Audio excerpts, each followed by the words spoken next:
Hey,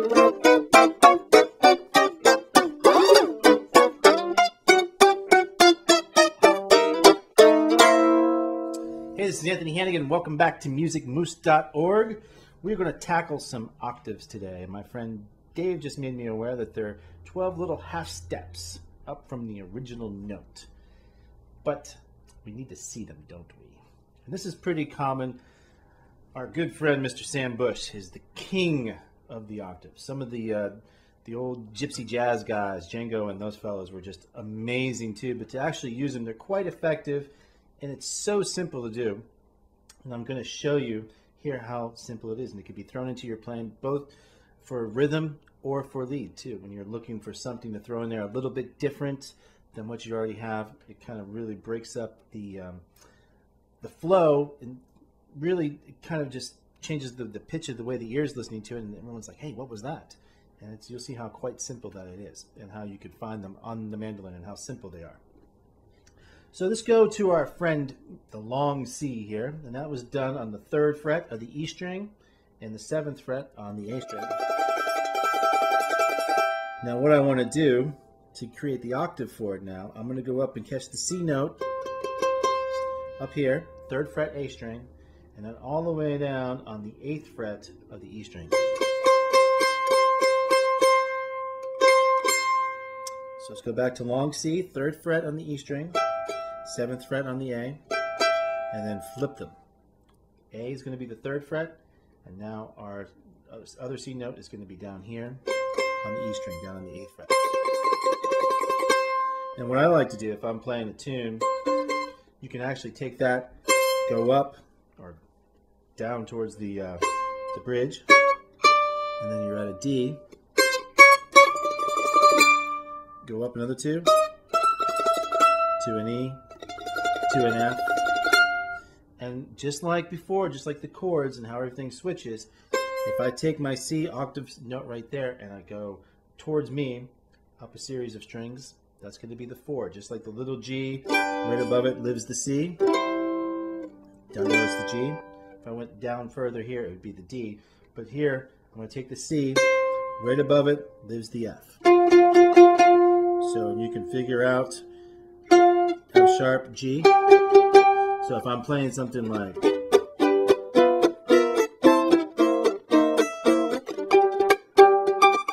I'll throw that octave in there a lot of times, and then come down and maybe use the D one too, because right below the G is the D. Or you can go, well, hey, I can still have more strings up here, and Anthony told me that G lives, or C lives above G. Would the C octave also live right here too, above the G? And the answer is yes. So we have this C octave, and we can work that all the way up and down the neck. And it works out great because you can also start rotating, or actually moving your index finger up here and kind of just getting in the habit of like,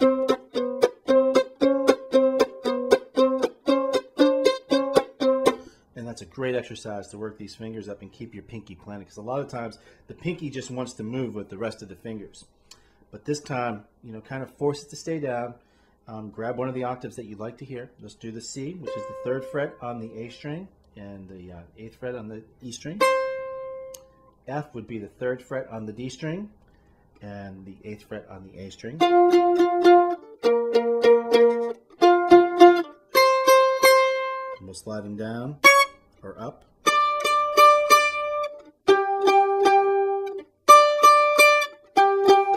And start walking that back and forth like between a C and D.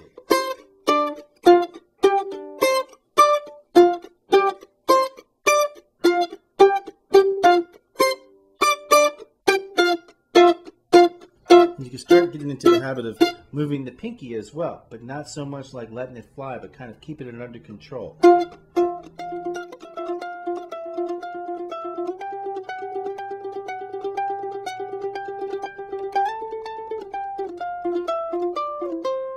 And you'll basically be able to work up and down with those octaves as you progress. And like I said, don't be afraid to throw them in there too as chords, but make sure the emphasis is to catch the strings actually, and not so much all the open stuff. It works pretty well with the open G string, but when you get down here, it kind of sounds a little bit funky. You don't want to do that too often.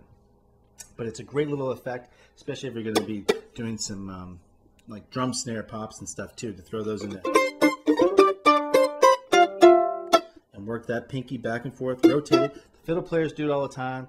Guitar and banjo players do it all the time. And mandolin players can certainly do it all the time too. And you can just basically take it from there, stretch it out as far as you can. It's a great exercise, and at the same time you can start moving this hand back around. You don't have to be planted all the time in one position. You can kind of let your hand go where it needs to go to get the sound that you're looking for.